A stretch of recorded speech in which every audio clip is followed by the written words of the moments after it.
Hello everybody, Steven here with Cardboard Coalition, and today I figured I'd bring you a how to play of Paint the Roses. Now I'll just say it right now, this is the deluxe edition, so some components are deluxe. There's not a lot, but some of them are. This is from Northstar Game Studio. It plays 2 to 5 players, it's for ages 11 plus, and it takes 60 minutes, give or take, right? Everything's give or take. That's just their estimate. Where to throw this box, we'll throw it right there. All right, so we went ahead and we have it set up. So let's go ahead and go through the game setup. So to set up the game, the first thing you want to do is put out the game board. It's pretty obvious, right? Once you have the game board out, you want to put out, let's see if I can do this in the right order. You want to put out your painters on 0. You want to put your queen right here, the Queen of Hearts, on 44. The only one that's not marked is that 0. So 44 has the heart that reminds you that the Queen of Hearts starts there. And then you set the rabbit on the little rabbit space. And it took me a game or two to play to realize there's a little rabbit trail he runs around. I was putting him right here at first. But the rabbit goes between 9 and 10. He's got his little marker right there to show you where to put the rabbit. Once you have that done, everyone selects their color tokens. I have it set up for a 5-player. Why 5-player as opposed to 2 or anything else? I don't know. I just have it set up for a 5-player. I realize the light is a little bit harsh for you guys. Let's see if I could do something about that. And click. Let's see if that looks better. Thought I had the glare down when I first started recording. All right, that's a little better. All right, so we'll go from here. All right, sorry for that. So we have, everyone picks their colors. I went ahead and set it up for 5 people. So I put out all 5 colors. The next thing that you want to do is you want to put out your 4 flower buds. We'll explain how this works a little bit later. Basically, it speeds up the queen. So you go ahead and put those out on the table in easy reach. And you go ahead and you put down the 4 starting, it's not 4. The starting, tiles, shrubs. I got to think about them. Shrub hex. I want to call them tile tokens, which is really weird. So you go ahead and put out, there's 8 of them. How you know they're starting, there's 2 ways. One, there's a green border around it, as opposed to some of the regular ones that you see down here with no green border. The other thing is the back of the starting ones are red as opposed to green, right? These are all the regular ones. So that's how you know they're starting. If you want to know where you put them, see if I can get it close enough. There is a number on there. Is it there? Can you see it? Can you all see it? There's a number. There's a corresponding number right here on the board. This is, I think, one of the deluxe things of these tokens. You get cardboard and the regular. And then I think this dual layer is part of the deluxeification. All right, so you go ahead and put out the starting shrubs. After you put out the starting shrubs, you take the Whim cards. These are the Whim cards. You go ahead and shuffle them up. Easy, medium, and hard difficulties. Go ahead and shuffle them up, put them out there. Each player draws 1 Whim card. Now, and I will probably say this later too, only 1 player at the table can have an easy. Now, everyone else can pick as many. It could be all medium cards. It could be all hard cards. There could only be 1 easy Whim card out at a time. So just keep that in mind. So everyone's got their Whim card. The next thing you do is you take your bag and you draw your 4 starting shrubs from the bag, right? Your shrubbery. The one thing that the book doesn't say is to put the shrubs in the bag. I don't know, maybe because the deluxe, they're kind of set in their own little tray area. Maybe not, but go ahead and put your shrubs in here. If you don't, shuffle them up, take 4 of them and put them in your garden. I keep calling it the greenhouse. No, they call it the greenhouse. I stopped and looked to see what they were saying. The greenhouse. All right. Once that's done, then you go ahead and you pick the first player. And what it says in the book is the first or the last person to water a plant. Sounds fitting for the game. So we're going to go ahead and say that the player with the easy card was the first or the last person to water a plant. So we're going to go ahead and give them the greenhouse that I just flung everywhere. We're going to go ahead and give them the greenhouse with the 4 starting tokens. I know it was there to begin with, but I was just kind of setting it up. So we're going to go ahead and give them that greenhouse. Now that that's ready, we're ready to start our turns. In play from here, we'll go clockwise as usual in most games. Now, the goal of this game, before we dig too deep in, is to fill the garden with roses, right? Painted at the colors that the Whim cards say. So all you have to remember is fill the garden with tiles. All these spots need to be filled with tiles before the Queen of Hearts passes us. If she passes us, it's off with our heads. All right. Now, how do we go about doing that? Well, for each player's turn, you have 5, we'll make sure it says phases, 5 phases you go through. So your first phase is your placing the tile phase. That means you could take any tile from here, right? You can take any of these tiles that you want, and you can place it anywhere on the board. If you want to, you can place it down here, here, here, wherever you want, right? But what you're trying to do with this tile by placing it is you want the other players besides the active player to guess what their Whim card says. No one should know what each person's Whim card says. That is kept secret.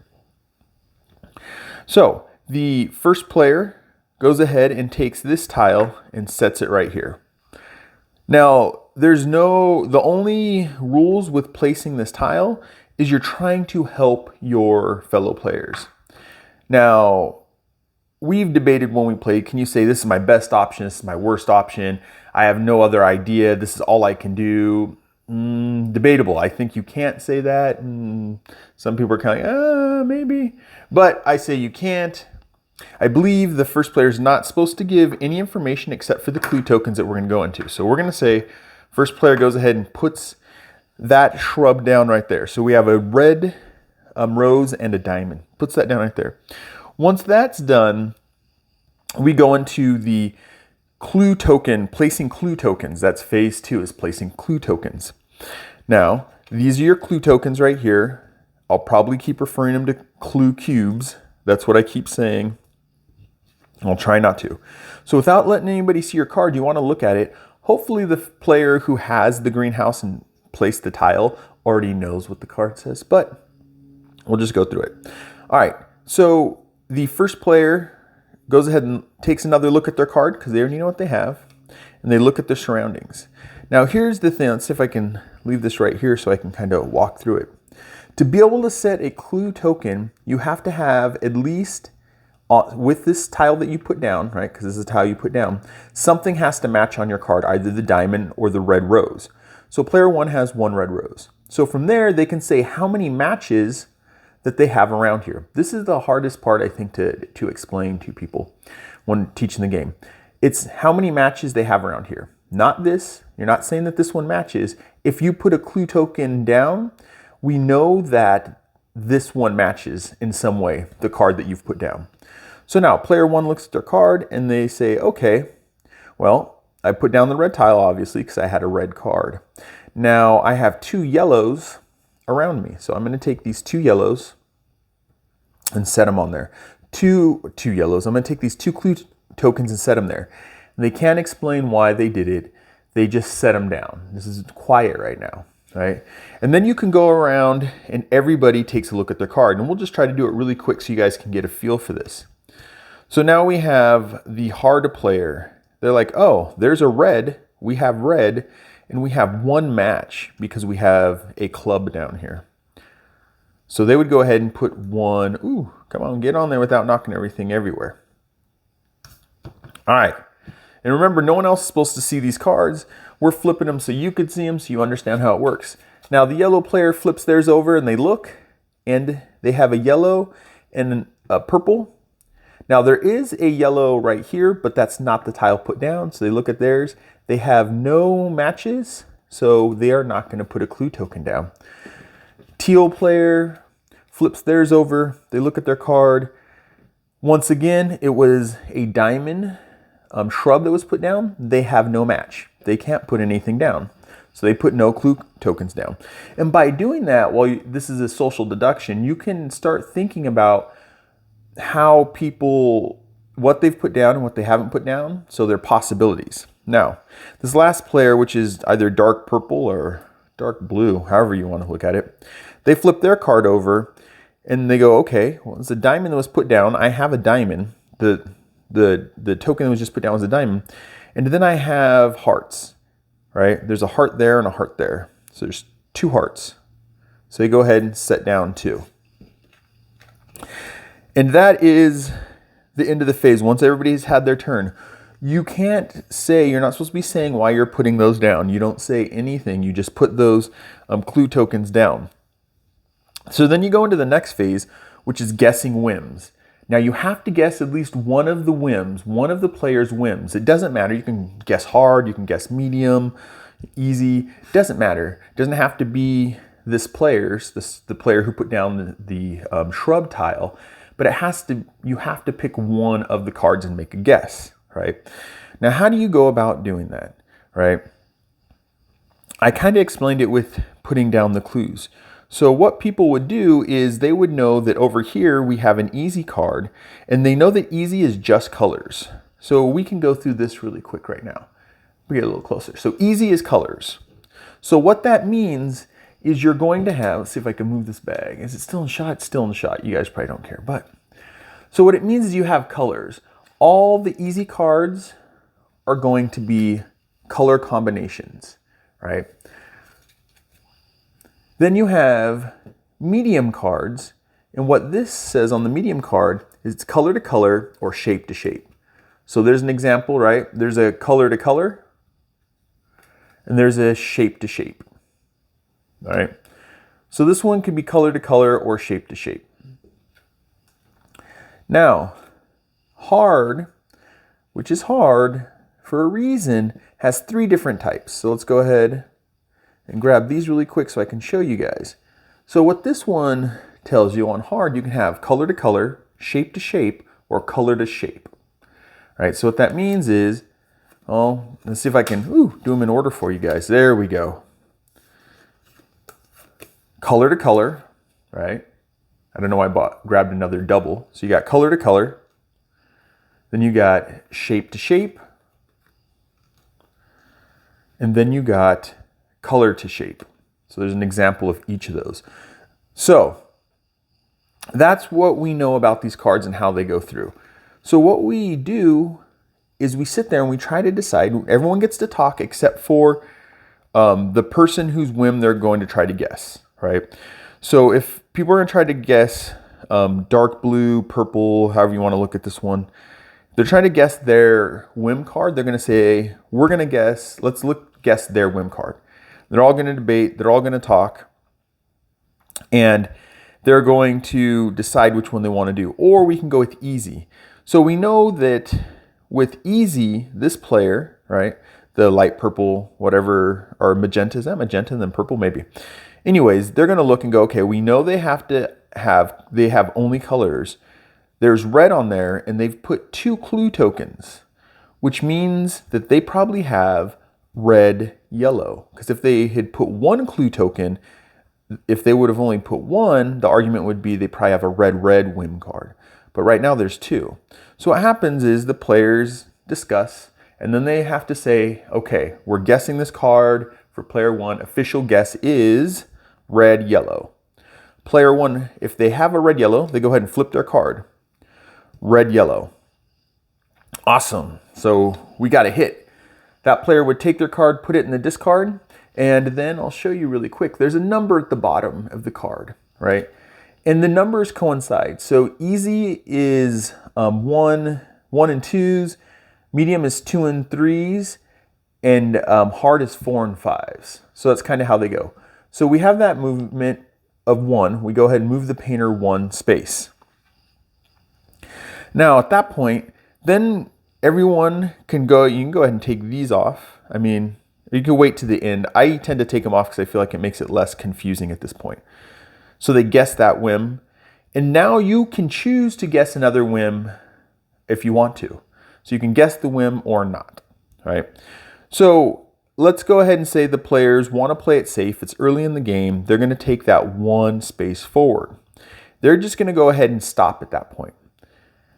So what happens once the guessing the whim card phase is done is the queen moves. So the queen moves 1 space. There's certain things that change how the queen moves. Now, she normally would move 1 space because she's only on 1 rose petal, right? If they would not have guessed this, let's say everyone at the table guesses wrong for whatever reason, there can be reasons that a wrong guess might happen. So let's say they guess wrong. The queen gets to move twice during her phase, so she gets to go 1, 2.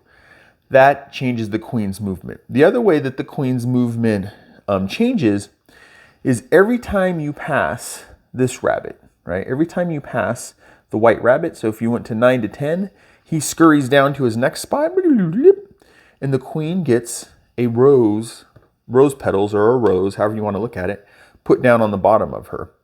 Now, on her turn, right, on the queen movement phase, she would move 1, 2 instead because she has 2. And she could move, obviously, up to 5. It doesn't seem that bad, but you have to think, once she has 3 on here and you miss, she's moving 6. Right? It gets a little scary. It's how we lost the last game, is she kind of got a double run on us and ran 6 on us. All right, so there's the queen's movement.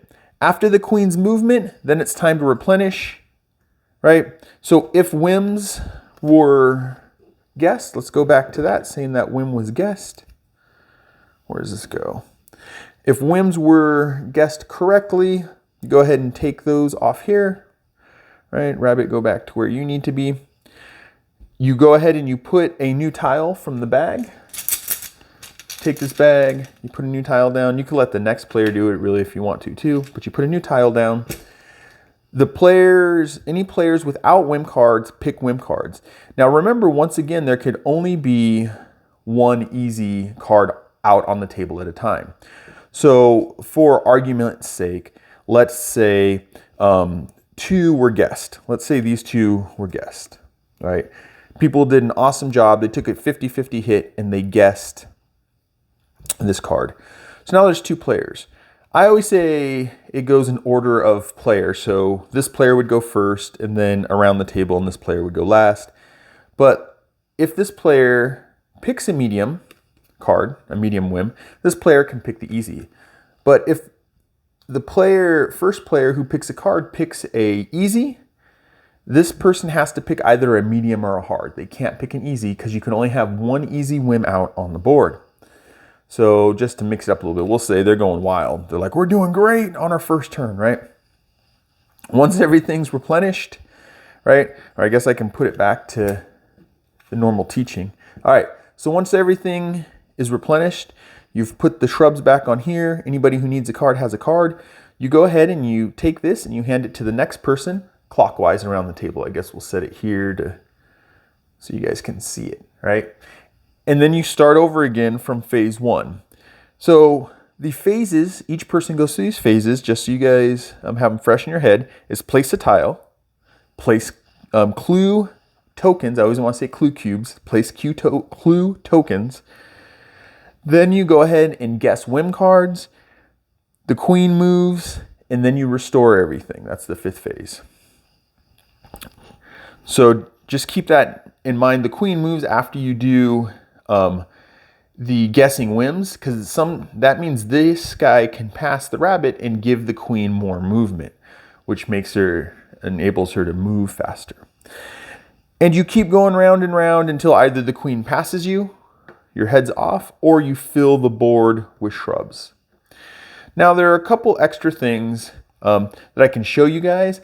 I don't actually use them, but let me pull them out really quick. You have some of these to help people guess whim cards. So there's a medium setup and there's a packet of them. I'll probably laminate a handful of these, right? There's the hard to try to guess, to help you guess what hard has. And then this is placement order. You can do this per game so you can remember. Because what's going to happen is once you have more, let's go back to this and say purple's put 2 there. And remember, this is purple's card, right? Now let's say somewhere else, well, let's see if we can do it on what we've been given right now. Diamond. Okay, let's say over here for argument's sake that this person, when they had it, they put it there. And in the whim phase, purple can still go, oh, I have a match here because I already have a purple or a heart shrub, sorry, and there's a diamond shrub next to it. So they go like that. Now you can look at this stuff and you can say, oh, was here, this was there. So this is kind of how this works. You can say, oh, this one was placed first and they had those two there, and then they placed this one and then they had that. So you can suss out, you can figure out what this card is based on that. These are in here. My buddies who played it with me last will probably be a little frustrated that I didn't put those out, but I didn't. I think you can do it without. It just makes it a little harder. Those are just helpful to have when you play. So you have those extra aids to help you remember things. The other thing that I know even comes in the standard edition is the Queen's Logbook. And all this does is help you track your plays, right? You can put your plays. It has names of the people playing. It has the date, has your score, right? And then the exceeding negative 10 points. Executed, negative 10 points. So if you get your head chopped off, you would mark that and you would take 10 points away.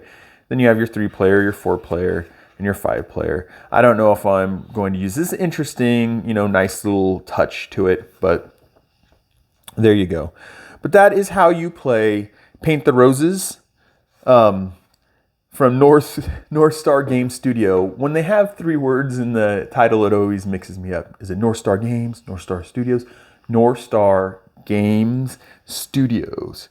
No, games, yeah, it's both pluralized too. So let me get back to it in this video for y'all. So this is a how to play of Paint the Roses for Northstar Games Studios. I'm Steven with Cardboard Coalition.